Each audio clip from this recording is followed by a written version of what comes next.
नमस्कार दोस्तों, स्वागत है फिर से एक नई वीडियो में।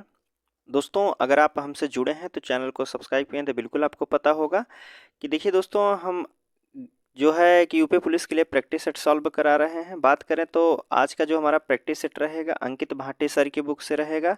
बात करें तो इससे पहले हमने घटना चक्र का जो टोह प्रैक्टिस सेट था उसमें सभी प्रैक्टिस सेटों को सॉल्व कर दिया गया है।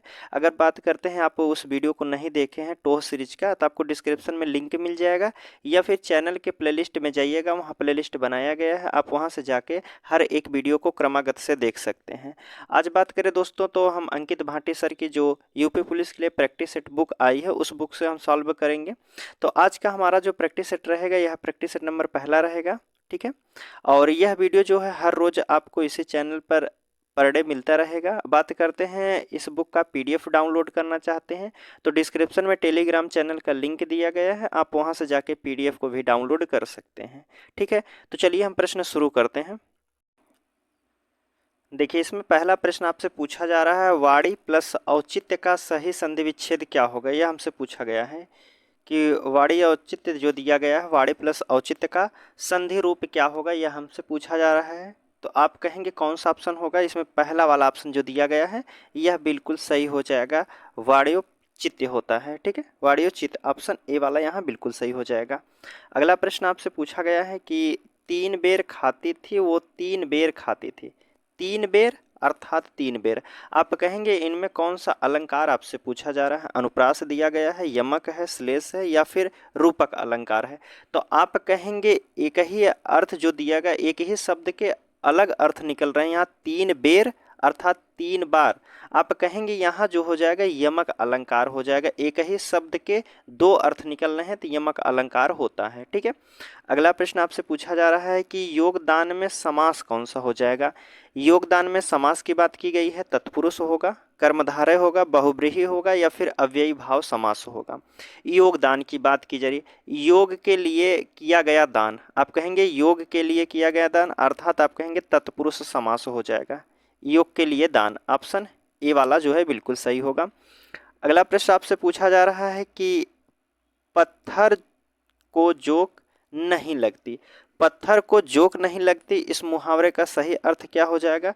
पत्थर को जोक नहीं लगती अर्थात इसका सही कहने का अर्थ हो जाएगा कि हठी पर कोई प्रभाव नहीं पड़ता। कोई हठी व्यक्ति है उस पर कोई प्रभाव नहीं पड़ता। जैसे पत्थर होता है, पत्थर पर जोंक नहीं चिपक सकती, उसी प्रकार होता है अगर कोई हठी व्यक्ति है, कोई ढीठ व्यक्ति है, आप उसे कितना भी कह लेंगे उसको कोई प्रभाव नहीं पड़ेगा। तो ऑप्शन डी वाला यहाँ बिल्कुल सही होता है। अगला प्रश्न आपसे पूछा गया है कि त्रुटियां छांटना है, इसमें किसमें गलती दी गई है वह हमसे पूछा जा रहा है। कह रहा है किसी भी न्यायालय में दी गई गवाही, यहाँ से खत्म होते प्रश्न यहाँ शुरू होता है कि किसी भी न्यायालय में दी गई गवाही जब तक वह शपथ लेकर नहीं दी गई हो तब तक वह अधिप्रमाणित नहीं मानी जाती है। अर्थात इसमें किसमें गलती दी गई है, किस वाक्य किस शब्द में गलती दी गई है। तो आप कहेंगे इसमें कोई गलती नहीं दी गई अर्थात कोई त्रुटि नहीं है। ऑप्शन डी वाला यहाँ बिल्कुल सही हो जाएगा।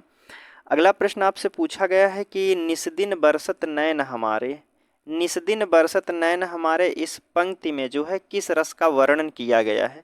निस्दिन बरसत नैन हमारे, क्या कह रहे हैं, वीर रस होगा या फिर भयानक होगा, वात्सल्य होता या फिर श्रृंगार होता।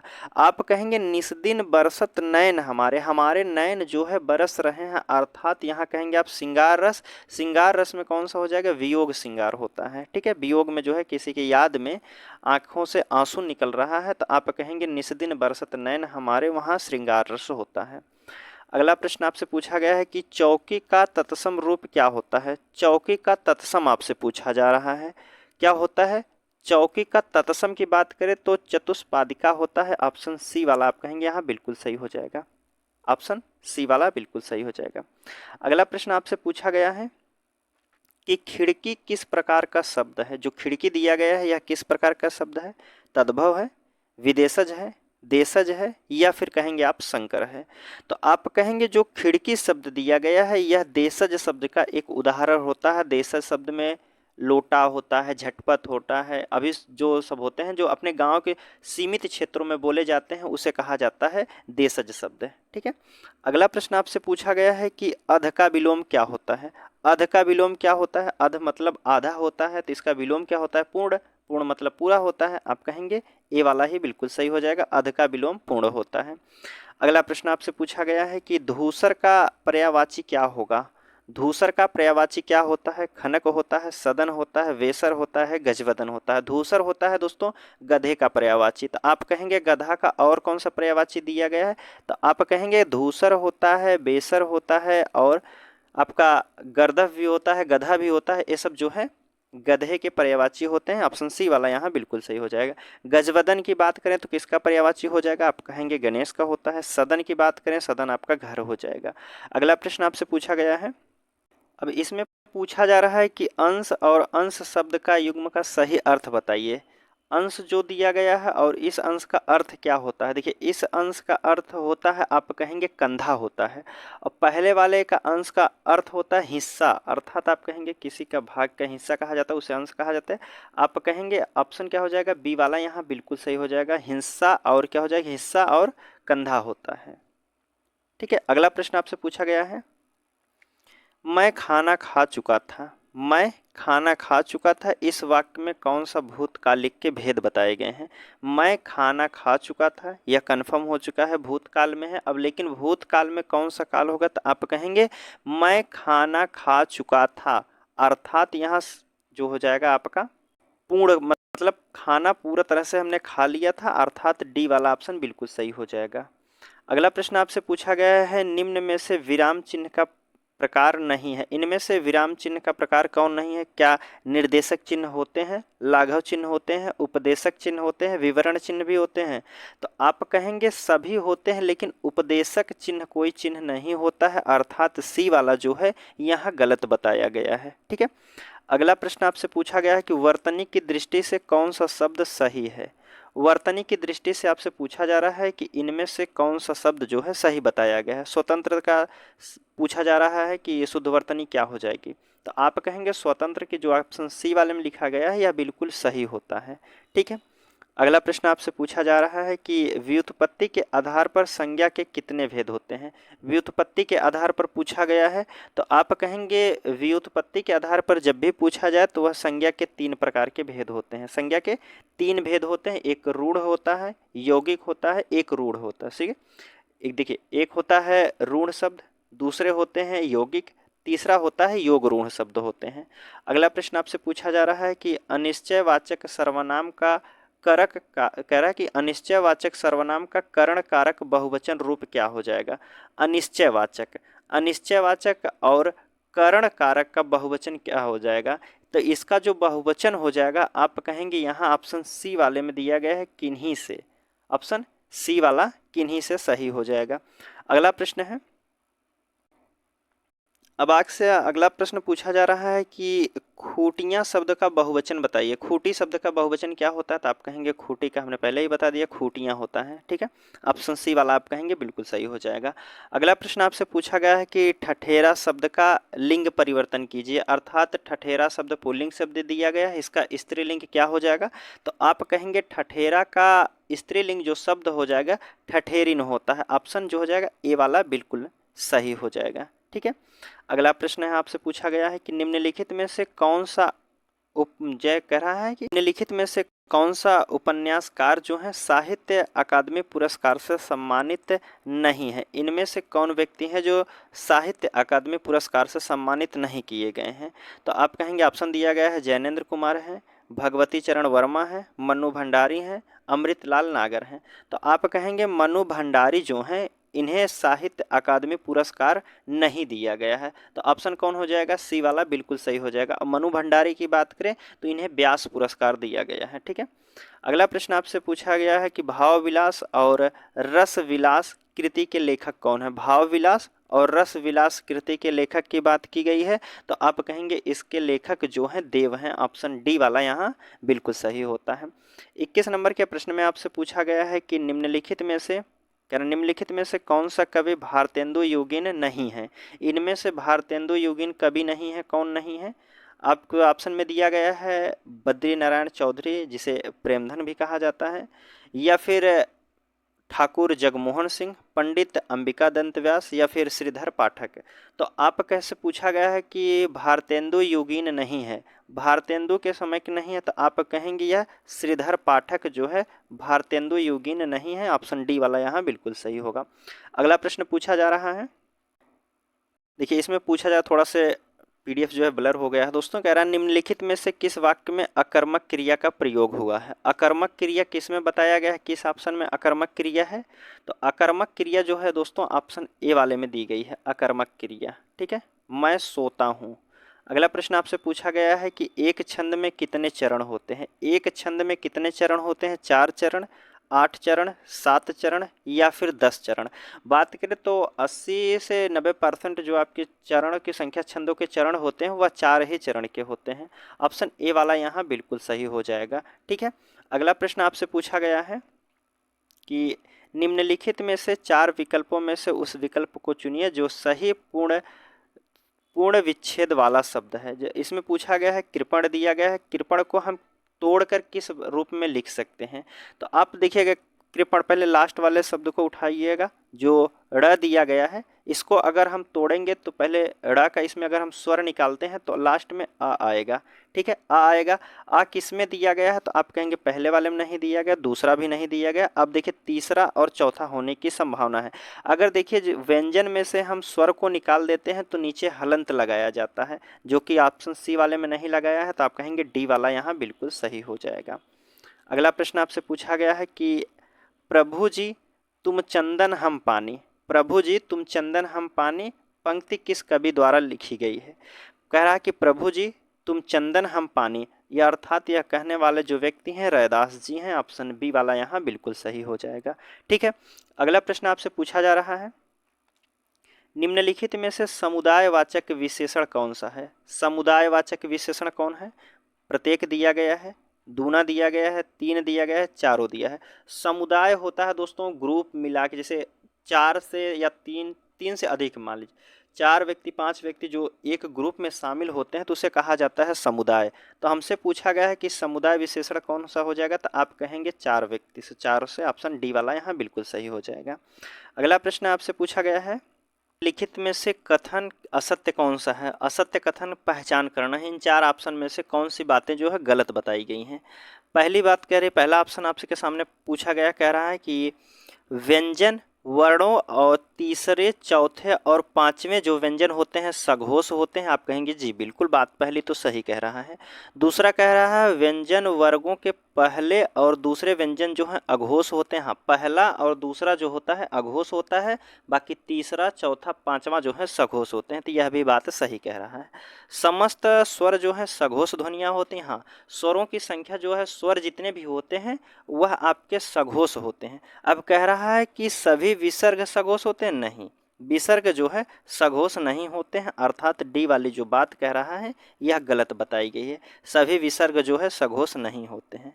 अगला प्रश्न आपसे पूछा जा रहा है 28 नंबर के, कह रहा है कि हिंदी अकादमी सलाका सम्मान से पुरस्कार कौन। कह रहा है कि हिंदी अकादमी सलाका सम्मान की राशि कितनी है, यह हमसे पूछा गया। जो सलाका सम्मान दिया जाता है वह पुरस्कार के रूप में कितनी राशि दी जाती है। तो आप कहेंगे राशि के रूप में जो पैसा दिया जाता है, यह कहेंगे आप ऑप्शन जो है 5 लाख रुपए दिए जाते हैं। ऑप्शन डी वाला यहाँ बिल्कुल सही हो जाएगा। ठीक है, अगला प्रश्न आपसे पूछा जा रहा है 29 नंबर का प्रश्न है, परिवर्तन और परिवार में उपसर्ग पूछा गया है। इसमें कह रहा है कि परिवर्तन परिवार में उपसर्ग कौन सा है। देखिए उपसर्ग जो होगा शब्द से पहले लगेगा, तो आप कहेंगे उपसर्ग परिवार और परिवर्तन, इसमें उपसर्ग की बात किया जाए तो यहाँ परि उपसर्ग लगा है। ठीक है, परि, अगर परि हटा दिया जाए वर्तन होता है, और इसमें से परिवार में से परि हटा दिया तो वार होता है। ठीक है, तो आप कहेंगे यहाँ ए वाला ऑप्शन दिया गया है, परि जो है उपसर्ग लगाया गया है। पूछा गया है निम्नलिखित शब्दों में से यौगिक शब्द की पहचान कीजिए। इनमें से यौगिक शब्द कौन है। मुरलीधर है, पंकज है, पुस्तक है, परमावसधि होता है। यौगिक शब्द होता है जिसको तोड़ने पर 2 अर्थ निकलता हो। जो है व्युत्पत्ति के आधार पर संज्ञा के 3 प्रकार होते हैं। एक रूढ़ होता है, यौगिक होता है, योग ऋण होता है। योग ऋण होता है जैसे हम लिख देते हैं घर, तो यह एक आपका ऋण शब्द हो जाएगा जिसको तोड़ने पर कोई अर्थ नहीं निकलता है।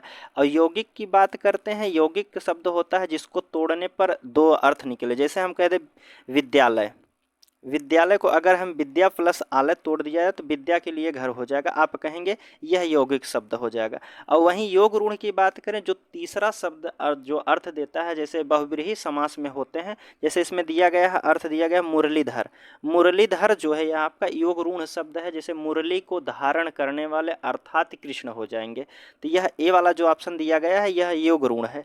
पंकज की बात करें, पंकज अर्थात पंख, कीचड़ में खिलने वाला अर्थात कमल कहेंगे, आप कहेंगे कमल हो जाएगी, यह भी तीसरे का अर्थ दे रहा है। लेकिन परम औषधि की बात करते हैं, इसको हम दो रूप में तोड़ सकते हैं, परम प्लस औषधि, ऑप्शन डी वाला जो है यहाँ बिल्कुल सही हो जाएगा, जो कि यौगिक ऋण का यौगिक शब्द का एक उदाहरण दिया गया है। ठीक है, अगला प्रश्न आपसे पूछा जा रहा है, देखिए इसमें पूछा जा रहा है आपसे कि हिंदी की आदि जननी किसे कहा जाता है। हिंदी की आदि जननी कौन, संस्कृत है, पाली, प्राकृत या फिर अपभ्रंश। हिंदी की आदि जननी, इस शब्द पे आप विशेष ध्यान दीजिएगा, हिंदी की आदि जननी पूछा गया है। हिंदी की आदि जननी की जब भी बात किया जाए तो आप कहेंगे संस्कृत होता है। अगर यहीं आदि शब्द ना दिया होता, हिंदी की अगर यहीं आदि शब्द नहीं दिया रहता तो आप कहेंगे हिंदी की जननी किसे कहा जाता है, अपभ्रंश हो जाएगा। लेकिन हिंदी की आदि जननी किसे कहा जाता है तो आप कहेंगे संस्कृत होता है, ऑप्शन ए वाला यहाँ बिल्कुल सही हो जाएगा। ठीक है, चलिए अगला प्रश्न आपसे पूछा जा रहा है, देखिए ईश्वर तुम्हें दीर्घायु दें, ईश्वर तुम्हें दीर्घ आयु दे अर्थ के आधार पर वाक्य का भेद बताइए। पूछा गया है कि ईश्वर तुम्हें दीर्घ आयु दे अर्थात कोई व्यक्ति किसी दूसरे को आशीर्वाद देने के लिए कह रहा था, अर्थात यहाँ कहेंगे हमारी इच्छा जो है, हमारी इच्छावाचक संज्ञा हो जाएगी, यहाँ इच्छावाचक वाक्य होगा, सॉरी संज्ञा की बात कर रहे हैं। कह रहा है कि ईश्वर तुम्हें दीर्घ आयु दें, हम अपनी इच्छा से कह रहे हैं कि ईश्वर तुम्हें दीर्घ आयु दें, ऑप्शन सी वाला यहाँ बिल्कुल सही हो जाएगा। अगला प्रश्न आपसे पूछा गया है कि बिना पलक झपकाए के लिए एक शब्द क्या हो जाएगा। बिना पलक झपकाए के लिए एक शब्द में क्या कहते हैं, निष्पलक कहा जाता है, निस्पृश कहा जाता है, निर्निमेष कहा जाता है, निर्णय विकार कहा जाता है। तो आप कहेंगे बिना पलक झपकाए के लिए एक शब्द में कहा जाए तो उसे कहते हैं निर्निमेष, ऑप्शन सी वाला यहाँ बिल्कुल सही हो जाएगा। ठीक है, अगला प्रश्न देखते हैं, देखो 38 नंबर से दोस्तों यहाँ से प्रश्न शुरू होता है आपका सामान्य ज्ञान का, मतलब जीके जीएस के प्रश्न शुरू होते हैं, क्योंकि गद्यांश के प्रश्न जो है हमने हर प्रैक्टिस में छोड़ देते हैं। छोड़ने का एक कारण होता है दोस्तों, जिस पीडीएफ है अगर इसमें हम एक ही गद्यांश जो है काफ़ी बड़ा दिया रहता है, इसको हम जूम आउट कर देंगे ना तो साइड वाले प्रश्न भी दिखाई देने लगेंगे और पूरा आपको क्लियर नहीं दिख पाएगा। इस वजह से जो है गद्यांश के प्रश्नों को हम छोड़ देते हैं। ठीक है, चलिए यहाँ से प्रश्न आपका शुरू होता है जीके जीएस का। इसमें पूछा गया है कि छात्रों के लिए समान अवसर सुनिश्चित करने के उद्देश्य से किस राज्य सरकार ने हाल ही में हर बच्चे के लिए हर अधिकार नामक अभियान शुरू किया गया है। हर बच्चे के लिए हर अधिकार नामक अभियान जो शुरू किया है यह सरकार की है, आप कहेंगे उत्तर प्रदेश सरकार, ऑप्शन ए वाला यहाँ बिल्कुल सही हो जाएगा। ठीक है, अगला प्रश्न देखते हैं, देखिए अब इसमें पूछा जा रहा है कि ICC cricket hall of fame में शामिल होने वाली पहली भारतीय महिला क्रिकेटर कौन बनी है। तो यह बनी है दोस्तों, आप कहेंगे ऑप्शन ए वाला हो जाएगा, करुणा जैन है। कौन है, करुणा जैन बनी है। अगला पूछा गया है आपसे कि उत्तर प्रदेश दिवस जो है किस तिथि को मनाया जाता है। उत्तर प्रदेश दिवस कब मनाया जाता है, तो आप कहेंगे यह मनाया जाता है 24 जनवरी को। पहली बार मनाया गया है तो आप कहेंगे 2018 में पहली बार मनाया गया है। ठीक है, उत्तर प्रदेश दिवस पहली बार कब मनाया गया, तो आप कहेंगे 2018 में। अब देखिए इस प्रश्न दिया गया है कि कौन सा सुमेलित नहीं है। अब देखिए इसमें काफ़ी बड़ा प्रश्न दे दिया गया है, इसी वजह से न गद्यांश के प्रश्न नहीं हम शामिल करते हैं इसमें। देखिए इसमें छोटा करने के बाद थोड़ा से, ठीक है। चलिए अब इसमें पूछा गया है कि कौन सा अवस्थित नहीं है वन अभ्यारण्य किस जिले में नहीं है, यह गलत हमको बताना है। कह रहा है कि महावीर स्वामी अभ्यारण्य जो है ललितपुर में है, तो आप कहेंगे जी बिल्कुल सही है। ठीक है, यह तो सही है। लाख बहोसे अभ्यारण्य जो है कन्नौज में है, यह भी सही है। किशनपुर वन्यजीव अभ्यारण्य बलरामपुर में है, तो नहीं, यह आप कहेंगे नहीं है। किशनपुर वन्यजीव अभ्यारण्य की बात किया जाए तो यह है आपका लखीमपुर खीरी में। कहाँ है, लखीमपुर खीरी में है। आप कहेंगे यह वाला हमारा गलत है और गलत ही हमसे पूछा गया था। बाकी आपका डी वाला रानीपुर वन्यजीव अभ्यारण्य जो है चित्रकूट में है, ऑप्शन जो है सी वाला यहाँ बिल्कुल सही हो जाएगा। ठीक है, अगला प्रश्न देखते हैं हम। देखिए इसमें पूछा जा रहा है कि निम्नलिखित में से कौन सा सिंधु घाटी सभ्यता का स्थल उत्तर प्रदेश में स्थित है। कौन सा सिंधु घाटी सभ्यता का वह स्थल है जो उत्तर प्रदेश में स्थित है। रोपड़ की बात करें, मांडा की बात करें, बनवाली की बात करें, हुलासा की बात करें, तो इनमें से कौन सा उत्तर प्रदेश में स्थित है। तो आप कहेंगे हुलासा जो है यह आपके उत्तर प्रदेश में स्थित है, मांडा आप कहेंगे जम्मू कश्मीर में स्थित है। ठीक है, अगला प्रश्न है, देखिए अगला पूछा जा रहा है निम्नलिखित में से गुप्तकालीन मंदिरों में से कौन सा उत्तर प्रदेश में अवस्थित है। गुप्तकालीन मंदिर का जो है वह कौन सा मंदिर है जो उत्तर प्रदेश में स्थित है। इसमें से आपका हो जाएगा देवगढ़ का जो 10 अवतार और मंदिर है, यह आपके उत्तर प्रदेश में स्थित है। ऑप्शन डी वाला यहाँ बिल्कुल सही हो जाएगा। ठीक है, अगला प्रश्न आपसे पूछा जा रहा है 46 नंबर के प्रश्न में आपसे पूछा गया है कि उत्तर प्रदेश में एक जनपद एक उत्पाद योजना के आधार पर निम्नलिखित युग्मों में से कौन सा एक सही सुमेलित नहीं है। वन डिस्ट्रिक्ट वन प्रोडक्ट से कौन सा सुमेलित नहीं है। आप कहेंगे बागपत लकड़ी के खिलौने के लिए जाना जाता है, अमेठी मूज के उत्पादन के लिए जाना जाता है, बिल्कुल सही है। आगरा चमड़ा उत्पादन के लिए, यह भी सही है। गौतम बुद्ध नगर रेडीमेड कपड़े के लिए जाना जाता है। लकड़ी के खिलौने की बात करें तो लकड़ी के खिलौने के लिए बागपत नहीं जाना जाता है, आप कहेंगे चित्रकूट जाना जाता है लकड़ी के खिलौने के लिए। अर्थात आप कहेंगे ये वाला ही हमारा गलत बताया गया था और गलत ही हमसे पूछा गया था। अगला पूछा जा रहा है आपसे कि प्रसिद्ध है, इनमें से कह रहा है कि प्रसिद्ध भारतीय तबला वादक का नाम बताइए जिनका जन्म उत्तर प्रदेश के वाराणसी में कबीर चौक में हुआ था, बनारस घराने से संबंधित है। कौन है दोस्तों जो तबला वादक हैं जिनका जन्म उत्तर प्रदेश के वाराणसी में हुआ था और कबीर घराना कहा जाता है, और कबीर चौक में हुआ था, बनारस घराने से संबंधित रखते हैं। बनारस घराने की बात की गई है तो यह है आपके पंडित किशन जी महाराज हैं। ठीक है, पंडित किशन जी महाराज, ऑप्शन डी वाला यहाँ बिल्कुल सही हो जाएगा। अगला प्रश्न है 48 नंबर का, आपसे पूछा जा रहा है। देखिए 48 नंबर के प्रश्न में निम्नलिखित में से कौन सा त्यौहार उत्तराखंड में मनाया जाता है। इनमें से कौन सा त्यौहार है जो उत्तराखंड में मनाया जाता है। उत्तराखंड में बात करते हैं फूलदेई जो है यह उत्तराखंड में मनाया जाता है, अर्थात बी वाला ऑप्शन सही हो जाएगा।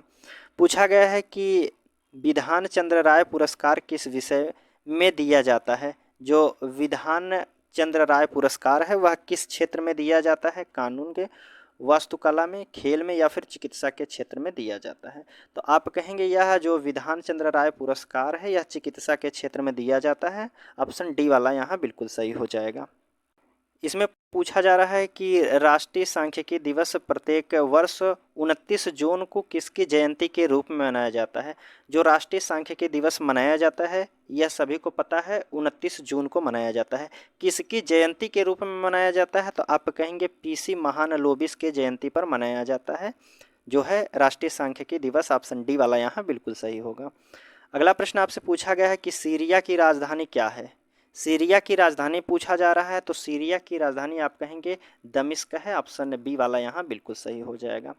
पूछा गया है कि गुजरात के किस शहर में ऊपरकोटा बौद्ध गुफाएं स्थित है। गुजरात के किस शहर में ऊपरकोट बौद्ध गुफाएं स्थित है। ऊपरकोट बौद्ध गुफाएं की बात की गई है और गुजरात शहर में, तो यहाँ जो हो जाएगा दोस्तों यह आपके हो जाएगा जूनागढ़ में, जो है जूनागढ़ में बौद्ध गुफाएं स्थित है, ऑप्शन सी वाला यहाँ बिल्कुल सही हो जाएगा। इसमें पूछा गया है कि निम्नलिखित में से कौन सा देश है सार्क संगठन का सदस्य नहीं है। सार्क देश में टोटल 8 देश आते हैं, सार्क संगठन में 8 देश आते हैं। अब इनमें से कौन सा जो है सार्क में शामिल नहीं है। सार्क के संगठन की बात करें तो उसमें आता है आपका मालदीव, श्रीलंका, भारत, पाकिस्तान, अफगानिस्तान, नेपाल, भूटान, बांग्लादेश। लेकिन उसमें जो है सार्क देश में चीन नहीं आता है। ठीक है, चीन नहीं आता है। पाकिस्तान भी आता है आपका, अफगानिस्तान भी आता है, भूटान भी आता है, नेपाल भी आता है, बांग्लादेश भी आता है। आप कहेंगे चीन नहीं आएगा। अगला प्रश्न आपसे पूछा गया है कि केरल का निम्न में से कौन सा कला रूप से यूनेस्को के मानवता की अपूर्त सांस्कृतिक धरोहर की सूची में शामिल है। कौन शामिल है दोस्तों, तो आप कहेंगे यह जो शामिल हुआ है ऑप्शन बी वाला यहाँ सही हो जाएगा, कुटियट्टम होता है। क्या है, कुटियट्टम, ऑप्शन बी वाला बिल्कुल सही है। अगला प्रश्न आपसे पूछा गया है कि भीम का फुल फॉर्म क्या होता है? भीम यूपीआई जो है दोस्तों, इसका फुल फॉर्म क्या होता है? भीम का पूछा गया है तो आप कहेंगे इसका जो फुल फॉर्म होता है यह होता है भारत इंटरफेस फॉर मनी होता है। Bharat interface for money, option D वाला बिल्कुल सही हो जाएगा। पूछा गया है कि भारत में जीएसटी के दोहरे मॉडल को किस देश से लिया गया है? कह रहा है कि भारत में जीएसटी के दोहरे मॉडल को किस देश से चुना गया है? किस देश से चुना गया? तो आप कहेंगे यह चुना है कनाडा। ऑप्शन बी वाला यहाँ बिल्कुल सही है, ऑप्शन बी वाला सही हो जाएगा। अगला प्रश्न आपसे पूछा गया है 57 नंबर का, देख लेते हैं। निम्नलिखित में से, कह रहा है निम्नलिखित में से भारत की नदियों में से कौन सी कर्क रेखा को 2 बार काटती है? कर्क रेखा को 2 बार काटने वाली नदी याद होना चाहिए दोस्तों, अक्सर एग्जाम में पूछा जाता है। तो आप कहेंगे माही नदी जो है यह कर्क रेखा को 2 बार काटती है, ऑप्शन ए वाला बिल्कुल सही हो जाएगा। अगला प्रश्न आपसे पूछा जा रहा है, इसमें पूछा जा रहा है कि गेहूं की अच्छी खेती हेतु निम्नलिखित में से कौन सी परिस्थिति समुच्चय आवश्यक होती है? गेहूं की कृषि करने के लिए कौन सा मौसम होना जरूरी है? आप कहेंगे गेहूं की खेती की बात की गई है, तो गेहूं का खेती करने के लिए दोस्तों आपके मौसम की बात की गई है। जो मौसम होता है वह मध्यम तापमान होना चाहिए और मध्यम थोड़ा मोड़ा वर्षा भी होनी चाहिए। आप कहेंगे ए वाला ऑप्शन बिल्कुल सही हो जाएगा। अगला पूछा गया है आपसे कि 59 नंबर के प्रश्न में निम्नलिखित में से कौन सा एक नेपाल के पड़ोसी भारतीय राज्यों का युग्म है? इनमें से पूछा गया है दोस्तों। इसका कहने का अर्थ है दोस्तों कि नेपाल के साथ जो है पड़ोसी राज्यों के साथ भारत की कौन सी सीमा साझा करती है। जैसे इसमें पहला ऑप्शन दिया गया है सिक्किम जो है नेपाल के साथ सीमा साझा करता है लेकिन हरियाणा नहीं करता है, तो आप कहेंगे पहला वाला गलत हो जाएगा। सिक्किम करता है, बिहार भी करता है। बी वाला ऑप्शन जो दिया गया है सिक्किम भी करता है नेपाल के साथ सीमा साझा और बिहार भी करता है, तो आप कहेंगे बी वाला यहाँ सही हो जाएगा। चलिए अगला ऑप्शन देख लेते हैं। देखिए असम नहीं, अरुणाचल भी नहीं, जम्मू कश्मीर, उत्तर प्रदेश तो करता है लेकिन जम्मू कश्मीर नहीं करेगा, तो आप कहेंगे बी वाला सही हो जाएगा।